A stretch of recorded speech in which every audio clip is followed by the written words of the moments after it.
Hello, and welcome to Digging Deeper, the Timeless Values Modern Experience Campaign virtual series.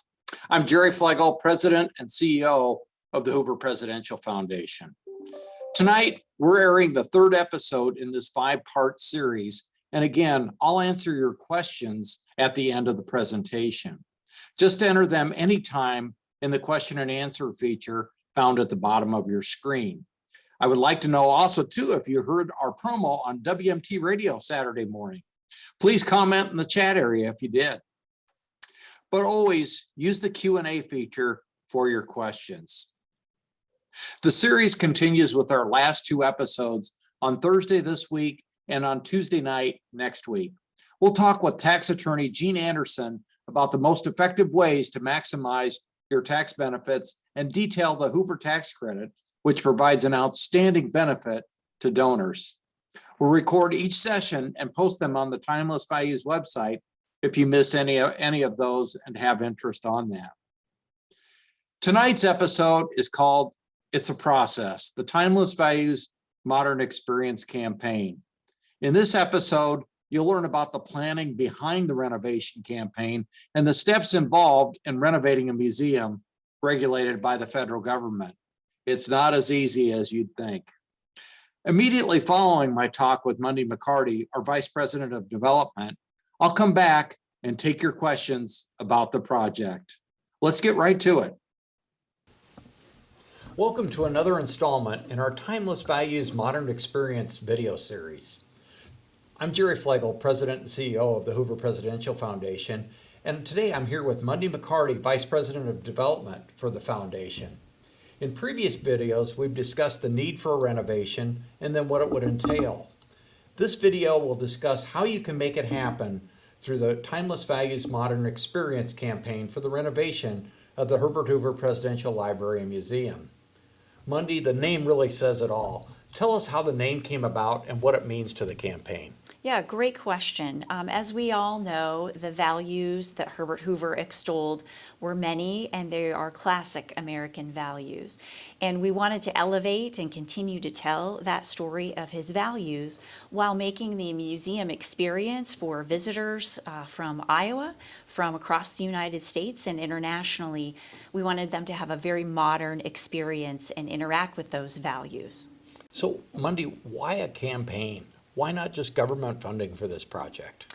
The reason behind the need for a campaign is because while our renovation project here at the Presidential Library and Museum in the early 1990s did include some great federal support, that's not the case today anymore. Today, to renovate a presidential library and museum, you do need a campaign and the entire process that goes with creating a campaign, the planning and the background for it. So support from private donors, individuals, the public across the United States is going to be imperative in the success here. Okay, great. One interesting aspect of this campaign is, and it really makes it I call an all-in Iowa project, is the Hoover Tax Credit that was granted by the Iowa State Legislature last year, and the Governor Reynolds came to West Branch and signed it. Tell us just a little bit about that. The tax credit is an amazing way for the state to endorse or support all Iowans' contributions to this Presidential Library and Museum in this campaign. So an Iowa taxpayer as an individual, as a company, or as a financial institution can make a gift to the campaign and receive a 25% tax credit. Those tax credits are available until they expire in 2023 at the end of the year, or until they're all used up or utilized prior to that, if that might be the case. So it's really important to have a way for all Iowans to contribute, and this tax credit certainly allows for that to happen, and we're very grateful. Is there an unlimited number of tax credits, or is there a definitive number? The amount allocated by the legislature was $5 million in tax credits. So again, once those are all utilized, they will be no longer available to make contributions from. Okay, very interesting. So how was it determined how much would be needed to raise in this campaign? Yeah, a campaign goal is predicated on a lot of background work. The the board foundation, the staff here at the Presidential Foundation, we spend a lot of time planning and putting in place a lot of vetting and discussions about the process. And that included doing a concept design interview process, vetting of that ultimate product from the concept design firm. We then had a number to work with, what that would cost to create that experience. And from there, we needed to test that number. Is that the right number that people will respond to and want to support? And so we did quite an extensive 1.5-year process to get to the point where we are now sharing with folks that this is a $20 million campaign to renovate the library and museum. Okay, very good, very good. So what are some of the elements of this campaign and the timeline and what's going to be needed going forward? The elements of the campaign, really, we've put a lot of that behind us with all of the planning that we have done, as I had mentioned.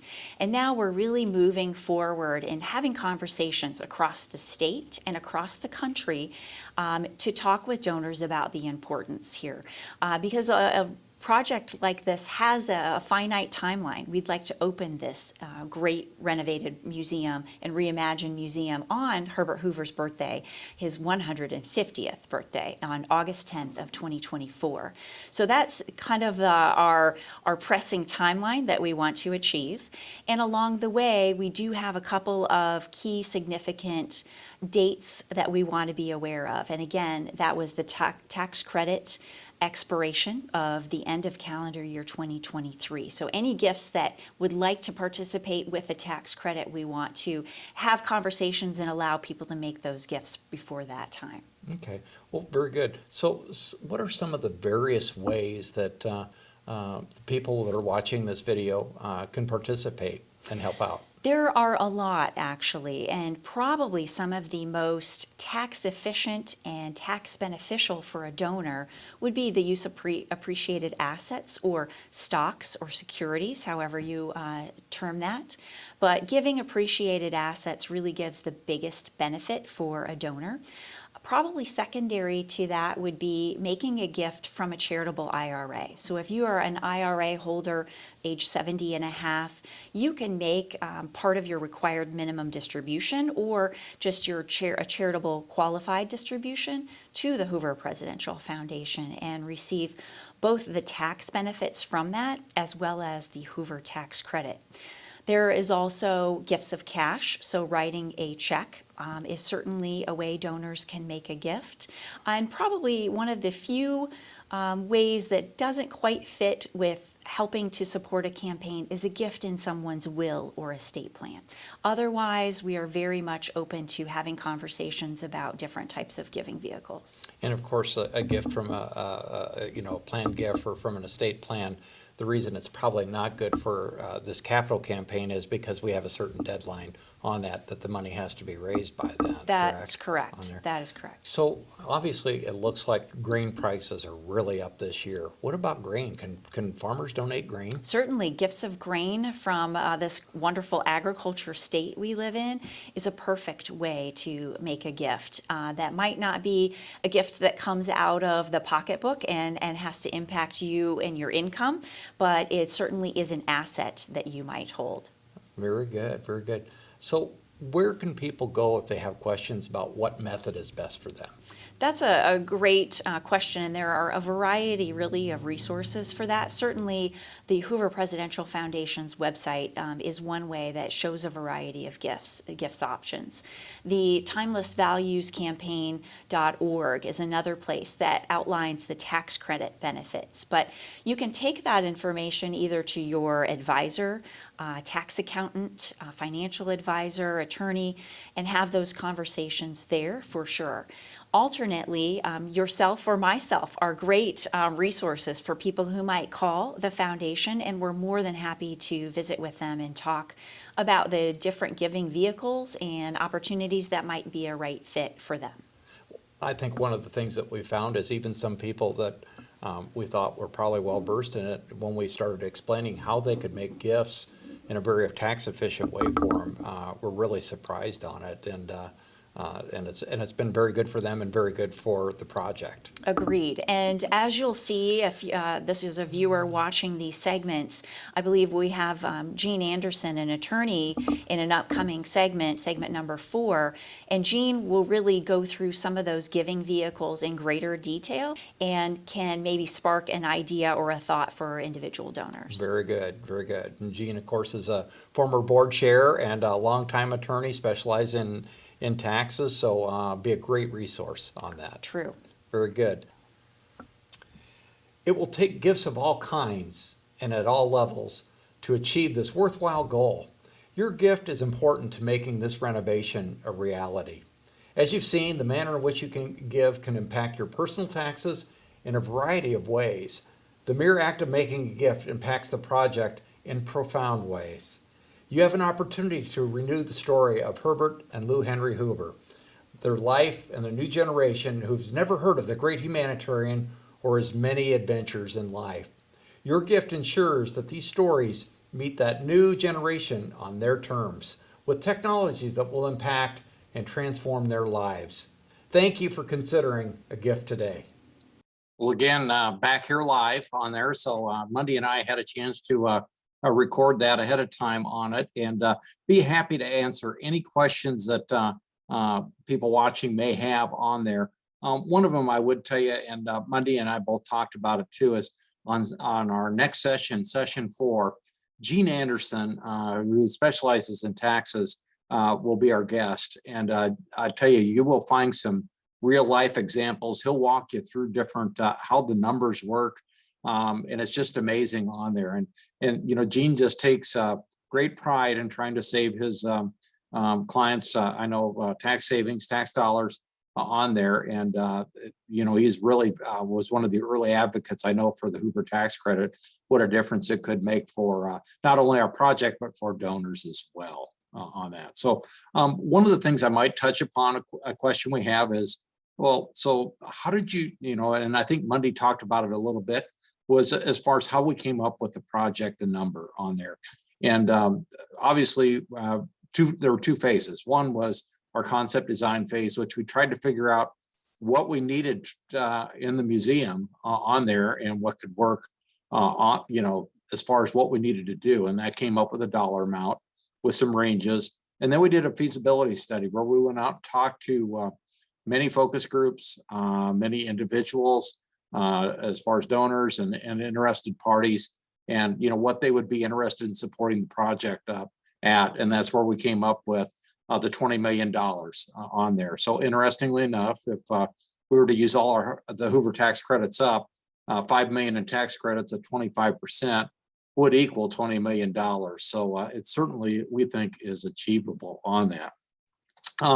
Another question was appreciated securities on there. What do you mean by that?